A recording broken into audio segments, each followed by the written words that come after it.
Gênesis, primeiro livro da Bíblia, o capítulo 4, nos diz assim: E Adão conheceu Eva, sua mulher, e ela concebeu e teve Caim. E disse: Concebi um homem do Senhor. E ela também teve Abel, irmão dele. E Abel era um guardador de ovelhas, mas Caim era cultivador da terra. E no passar do tempo, aconteceu que Caim trouxe do fruto da terra uma oferta ao Senhor. E Abel também trouxe das primícias e da gordura do seu rebanho. E o Senhor teve consideração por Abel e por sua oferta. Mas por Caim e por sua oferta, ele não teve consideração. E Caim ficou muito irado, e o seu semblante caiu. E o Senhor disse a Caim: Por que estás irado? Por que o teu semblante está caído? Se tu fazes bem, não serás aceito. E se não fazes bem, o pecado jaz à porta. E para ti será o desejo dele, e tu governarás sobre ele. E Caim falou com Abel, seu irmão, e aconteceu que quando eles estavam no campo, Caim se levantou contra Abel, seu irmão, e o assassinou. E o Senhor disse a Caim: Onde está Abel, teu irmão? E ele disse: Eu não sei. Sou eu o guardador do meu irmão? E ele disse: O que tu fizeste? A voz do sangue de teu irmão está clamando a mim desde a terra. Agora, tu és amaldiçoado desde a terra, que abriu a sua boca para receber o sangue do teu irmão da tua mão.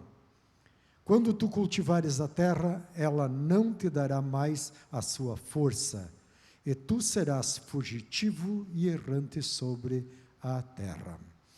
Esta palavra que veio ao meu coração me chama muito a atenção, porque vemos aqui dois irmãos da mesma família, receberam a mesma orientação, mas um seguiu um caminho e outro seguiu outro caminho.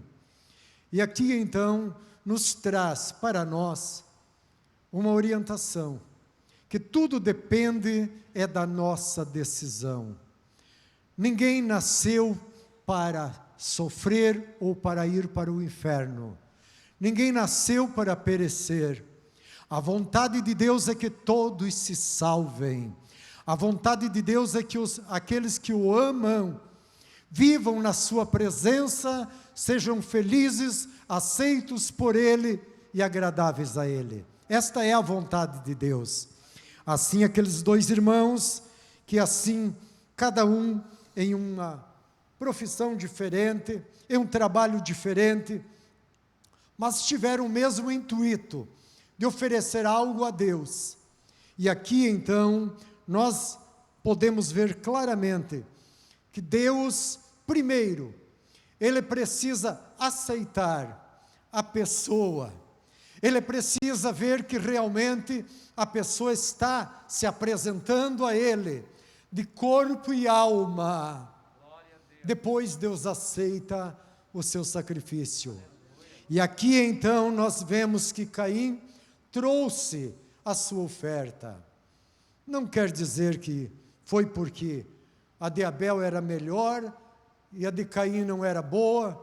Não, para Deus todas as coisas são dele, e Ele não faz diferença de coisas, de produtos da terra ou de animais. Para Ele não há diferença, porque Ele é o dono de tudo. Agora, o que Ele olha é para a intenção do coração, o propósito de cada vida. Caim, sendo o primogênito, ele provavelmente já vivia uma vida de regalia, privilégios, e a sua intenção era sempre ser melhor do que o seu irmão. Só que o desprezo dele para o seu irmão levou Deus a olhar com mais amor, Deus olhar para Abel e procurar conhecer o íntimo da sua vida.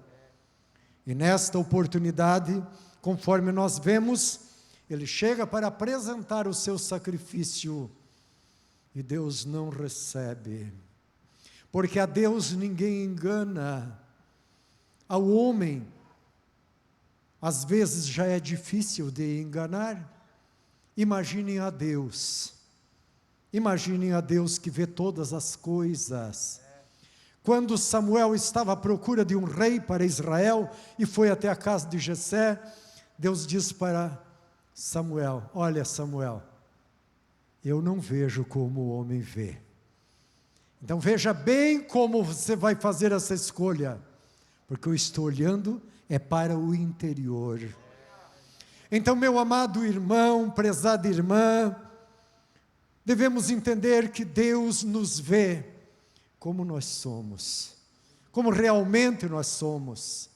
E Ele viu a diferença que existia entre Caim e Abel. Caim oferece o seu sacrifício, Deus não aceitou Caim e nem tampouco a sua oferta. Quando Abel oferece, Deus o recebe primeiro e depois a sua oferta. O nosso louvor, a nossa adoração a Deus é por convicção que nós temos de que Ele é o nosso Senhor, de que nós devemos a nossa vida a Ele, e por isso apresentamos a nossa vida a Ele. Agora, a nossa oferta é a gratidão que nós temos por tudo que Ele fez por nós, pela proteção, pela bênção, por Ele dirigir os nossos passos, por Ele usar de misericórdia para conosco. Eu posso dizer que muitas vezes o Senhor já me livrou da morte, e eu posso agradecer a Ele por isso. Então, se eu fosse viver mais 67 anos, que é o que eu tenho hoje, só agradecendo a Ele, eu não pagaria o que Ele já fez por mim. Aqui na Serra Dona Francisca, o meu carro rodou, que deu perca total, estava só eu, e não saí com nenhum arranhão. O Senhor me guardou, me protegeu. Então eu só tenho a agradecer. Agradecer, eu estou vivendo lucro. E por que eu vou querer apresentar alguma coisa a Deus, como se Deus ficasse me devendo? Eu vou apresentar para depois cobrar, vou oferecer o meu sacrifício para depois Deus me abençoar. Era mais ou menos assim o interesse de Caim. Eu vou oferecer meu sacrifício como primogênito, mas depois eu é que vou mandar em tudo. Eu é que vou governar a nossa casa, a nossa família. Vai ser comigo. Mas Deus disse: não, você está muito enganado. E assim foi que Deus o rejeitou. Amados, nós vemos aqui que Deus fala com ele, depois dele então se revoltar, tirar a vida do seu próprio irmão, porque Satanás já estava dominando a sua vida, os seus pensamentos não eram bons, a sua vida não era perfeita, e Deus requer de nós uma vida entregue totalmente nas mãos dele. É isso que Ele procura de nós. E quando assim nós vivemos, não precisamos correr atrás da bênção, mas a bênção nos acompanhará quando estivermos andando na presença de Deus, com sinceridade, com fidelidade, dignificando o nome do Senhor. Aí então nós vemos que Caim sai para o campo juntamente com Abel, e ali ele o assassina, tira a sua própria vida, e dali ele foge, deixando seu irmão morto. Deus se encontra com ele e faz esta pergunta aqui: Caim, por quê? Descaiu o teu semblante está caído, Por que está irado? O que está acontecendo contigo? Deus faz essa pergunta para ele. E Deus responde, ainda fala para ele dessa maneira: se tu fazes bem, não serás aceito? E se se não fazes o bem, o pecado jaz às portas. Quantas pessoas, irmãos, que às vezes Deus prova ele e ele não entende.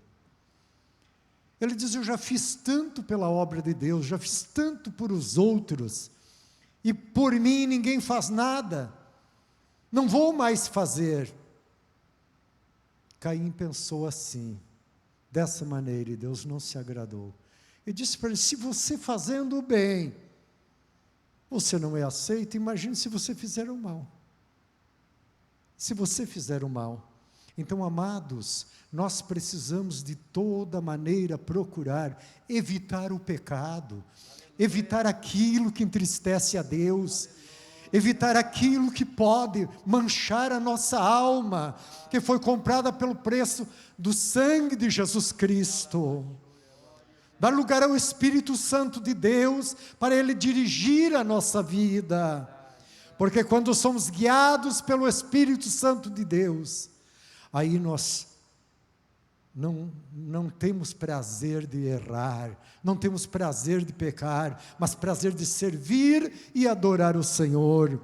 Aí nós vemos que então, quando Caim faz tudo isto e procura fugir, Deus pergunta para ele: Caim, onde está Abel, teu irmão? E ele só responde assim para Deus: não sei de meu irmão. Sou eu guardador do meu irmão? Observem que resposta, amados. Deus tem prazer quando eu e você nos preocupamos com os nossos irmãos. Nos preocupamos, choramos com aquele que chora. Quando alguém passa por momentos de tribulação, de dificuldades, dizemos: meu irmão pode contar comigo, eu estou aqui ao teu lado. Famílias que às vezes enfrentam problemas, dificuldades com filhos, ao invés de reclamar, ao invés de murmurar, de acusar, de apontar, mas se colocar no lugar daquele casal, daquele pai, daquela mãe que está sofrendo, e procurar ajudar. Se não puder ajudar com palavras ou com ações, mas ajude com oração. Coloque na presença de Deus, para que aquela vida possa ser alcançada, possa ter vitória. Abel disse: eu não tenho nada com o meu irmão. Sim, se ele era o primogênito, não tinha nada com o seu irmão Abel? Não tinha nada com o seu irmão Abel? Tinha muito a ver com o seu irmão Abel. E assim então, muitas pessoas pensam apenas em si, e esquecem do seu irmão. Amados, nós precisamos estar prontos para amar os nossos irmãos. Quando aquele jovem pergunta para Jesus: Senhor, mestre, o que eu devo fazer para herdar a vida eterna? E Jesus então comenta com ele sobre os mandamentos, e Jesus fala para ele que precisava então obedecer os mandamentos. E o primeiro deles, amar a Deus sobre todas as coisas. E o segundo, ao próximo como a si mesmo. Então nós vemos que Deus continua exigindo de nós estes dois grandes mandamentos. Quando amamos a Deus, nós adoramos, nós ofertamos com alegria, com prazer. Quando nós honramos a Deus, amamos também o nosso irmão. Aí então nós vemos aqui que Deus diz para ele: o que fizeste? A voz do sangue de teu irmão está clamando a mim desde a terra.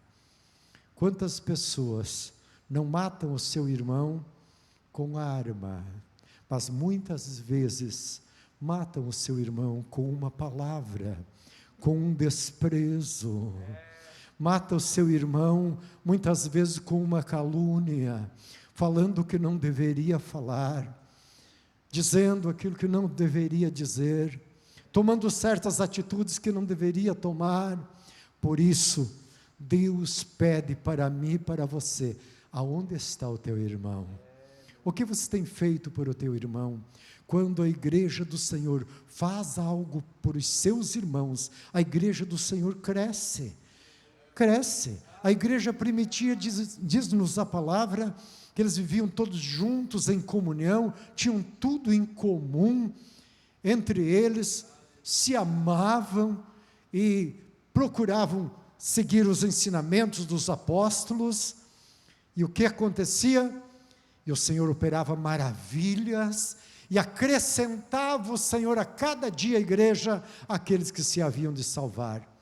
Que o amor de Deus esteja derramado em nossos corações, para que possamos realizar o trabalho, cumprir a missão que Deus nos deu sobre a face da terra, amando os nossos irmãos, para chegarmos na presença de Deus, naquele dia, junto com os nossos irmãos. Que Deus nos ajude, que Deus nos abençoe, que a nossa oferta, em primeiro lugar, seja a nossa vida.